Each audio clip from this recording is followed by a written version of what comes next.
नमस्कार, जय गुरु जय जगन्नाथ। आप लोग को मेरे चैनल में हार्दिक अभिनंदन है। मेरे परमपिता करे आप सब लोग सब अच्छे से रहे। मेरे परमपिता की दया से मैं भी बहुत अच्छे से रह रही हूँ।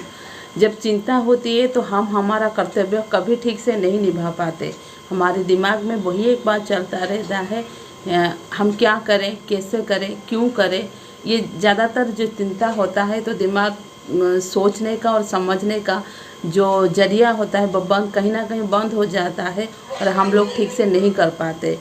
आप लोग मेरे साथ वीडियो में लास्ट तक बने रहिए। मैं फिर आपको बताती हूँ कि चिंता की वजह से क्या नहीं हो पाता है और चिंता नहीं होता है तो हम लोग कैसे हमारा काम ठीक से कर पाते हैं। एक राज्य में एक राजा थे जो उनकी राज्य और उनके दरबार सब अच्छे से चल रहा था। उनकी प्रजा उन पर बहुत खुश थे और उनका राजपाट बहुत अच्छे से चल रहा था।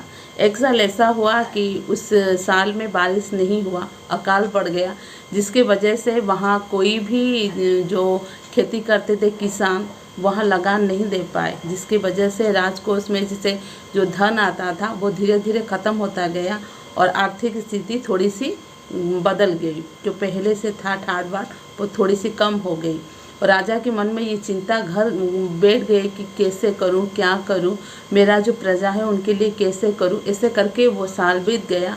फिर अगले साल वही बारिश हुआ, अच्छे से खेती हुआ और किसान लगान देने लगे और आर्थिक स्थिति जो था थोड़ा सा सुधर गया, बहुत अच्छा हो गया, जैसे पहले जैसे था वैसे ही हो गया। पर राजा के मन से जो डर बैठा, एक साल तक जो बैठा रहा, वो डर उनके दिल से कभी नहीं गया। वो आर्थिक स्थिति सही होने पर भी वो उनको ये डर लगा रहता था कि क्या होगा, कैसे होगा।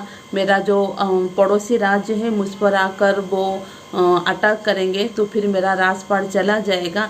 मंत्री शायद दूसरी राज्य के साथ मिलकर कुछ कर रहे हैं जिसके मेरा राज्य को नुकसान हो सकता है। ऐसे कई सारी बातें उनके दिमाग में बैठ गया, क्योंकि चिंता आता है तो दुनिया की सारी की बातें भी उसके साथ ही आता है। तो राजा के मन में वही बात बैठ गया। ना वो खा पाते थे और ना ही रात को सो पाते थे और ना ही अपनी परिवार के साथ समय बिता पाते थे।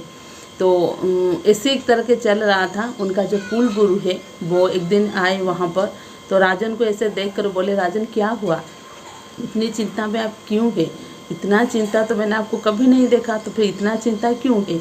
तो राजन बोले, नहीं गुरुजी, मेरे मन में एक डर है कि मेरा राजपाट कैसे चलेगा और मुझे राजपाट चलाने में कोई इंटरेस्ट नहीं होता है और मैं जितना भी सोचती हूँ उतना ही बुरा होता जा रहा है। तो मुझे ना नींद आती है और ना ठीक से भूख लगती है और ना ही कोई काम में मन लगता है और ना ही मेरे परिवार के साथ बात करने का मन होता है, कुछ नहीं होता है। तो राजन बोले, एक काम करिए, अगर आप नहीं संभल पा रहे हैं तो आपकी जो लड़का है उसको राजपाट दे दीजिए। तो उन्होंने बोला, आपको तो पता है वो 5 साल का है, छोटा बच्चा है, वो कैसे राजपाट संभालेगा और उसको मैं कैसे वो भार दूंगी, उसको तो कुछ समझ ही नहीं है, वो तो बच्चा है। तो उनका जो गुरु है वो बोले, आपको अगर मेरे ऊपर भरोसा है तो क्या राजपाट मैं संभाल सकती हूँ। ये बात सुनकर राजन को थोड़ा सा तसल्ली हुई। चलो अच्छा है, गुरुजी संभालेंगे तो मुझे कोई टेंशन नहीं होगा। ये सोचकर वो बोले, हाँ गुरुदेव, ये तो बहुत अच्छी बात है, आप ही संभालिए और मैं नहीं संभाल पा रही हूँ, आप ही संभालिए और आप संभालेंगे मतलब बहुत अच्छे से ही संभालेंगे, मुझे पता है। तो फिर वो जो गुरु आए थे गुरुदेव, वो बोले कि मैं तो राजपाट संभाल लूँगी, पर आप अभी क्या करोगे, कुछ तो करोगे ना, करोगे नहीं तो फिर आपके परिवार का कैसे पोषण करोगे। तो राजन बोले, कोई बात नहीं, मैं कोई बिजनेस वगैरह जो व्यवसाय वगैरह शुरू कर लूँगी।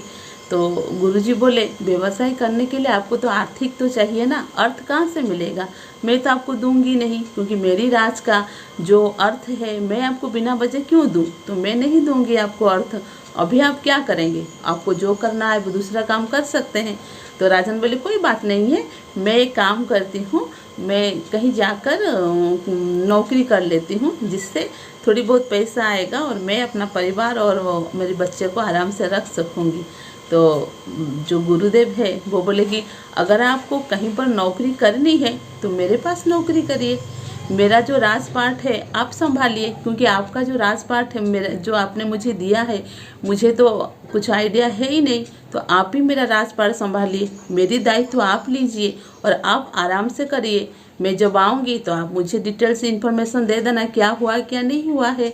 तो राजा को ये बात बहुत अच्छी लगी, क्योंकि गुरुदेव बोले दूसरी जगह पर कहीं पर जाकर नौकरी पाने से आपको तिरस्कार मिल सकता है, तो आप मेरी ही राज्य संभालिए। और वैसे भी मैं साधु हूँ, तो राज का तो तुरंत तो राज का सुख मुझे भाएगा नहीं, तो इसलिए मैं अपनी कुटिया में जा रही हूँ, आप मेरी ही जो राजपाट संभालिए। तो राजा को बहुत संतुष्टि हुई। तो राजा गुरुदेव की बात मानकर वो आराम से जो राजपाट थे बहुत अच्छे से संभालने लगे, और इतने अच्छे से संभालने लगे कि जितनी उनकी आर्थिक स्थिति था वो बदलने लगा, और धीरे धीरे राज्यों का जो राजकोष में जो आता था धन वो भी बढ़ने लगा, प्रजा भी बहुत खुशी से रहने लगे, सब कुछ बहुत खुशी से चल रहा था। कई ऐसे करके 1 साल बीत गया। तो फिर दोबारा जो गुरुदेव है वो आए, बोले राजन अब कैसे चल रहा है ना? हाँ ठीक से चल रहा है गुरुदेव, कुछ प्रॉब्लम नहीं हो रहा है, सब प्रजा मेरे बहुत खुश है, मैं खुश हूँ मेरे परिवार के साथ, मेरे बच्चे के साथ, और मेरा प्रजा भी बहुत खुश है, तो मैं खुश हूँ।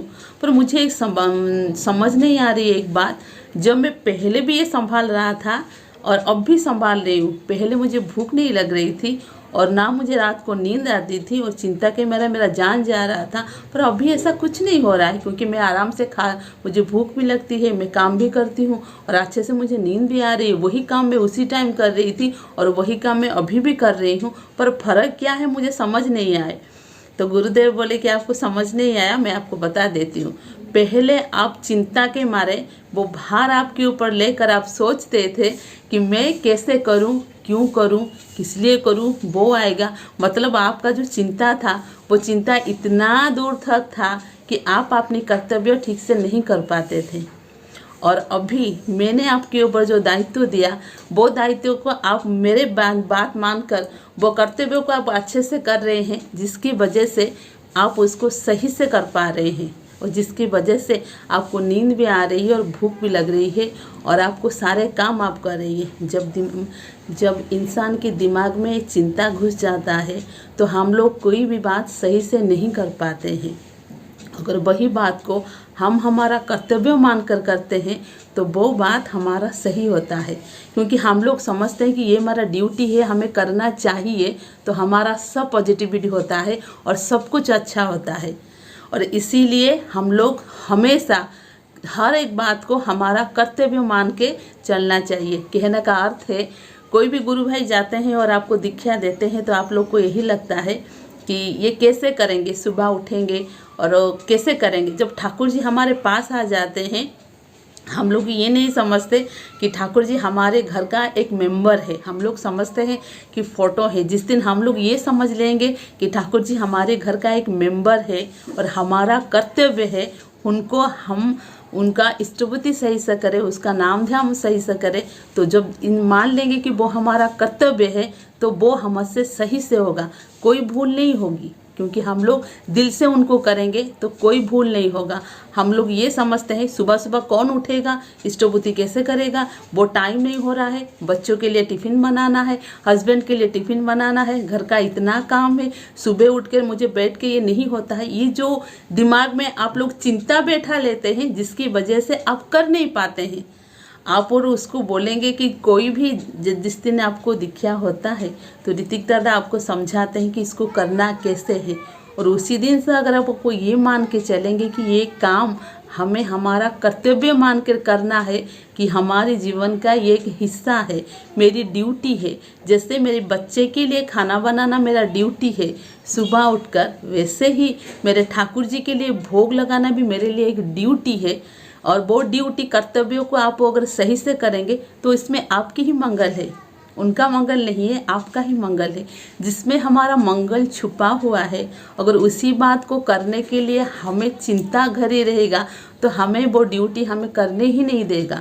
कोई भी काम हो, किसी भी काम हो, अगर सही से हम वो काम करेंगे तो हम सही से कर पाएंगे। जैसे बच्चे कोई पढ़ाई करते हैं तो बच्चे क्या करते हैं, बिना पढ़ाई करके अगर वो घूमते रहेंगे तो उनके ऊपर वो साल भर में उनका रिजल्ट भी अच्छा नहीं होता है, रिपोर्ट कार्ड में सब 0-0 आएगा। अगर वही बच्चा वो पढ़ाई को हम उसका ड्यूटी मानकर करना होगा कि मुझे जैसे भी हो, खेलना है, कूदना है, कुछ भी करना है, फिर भी मुझे पढ़ना है, अगर ये उसके दिमाग में आ जाएगा तो वो पढ़ना उसका अच्छा ही हो जाएगा और परसेंट भी अच्छा आएगा।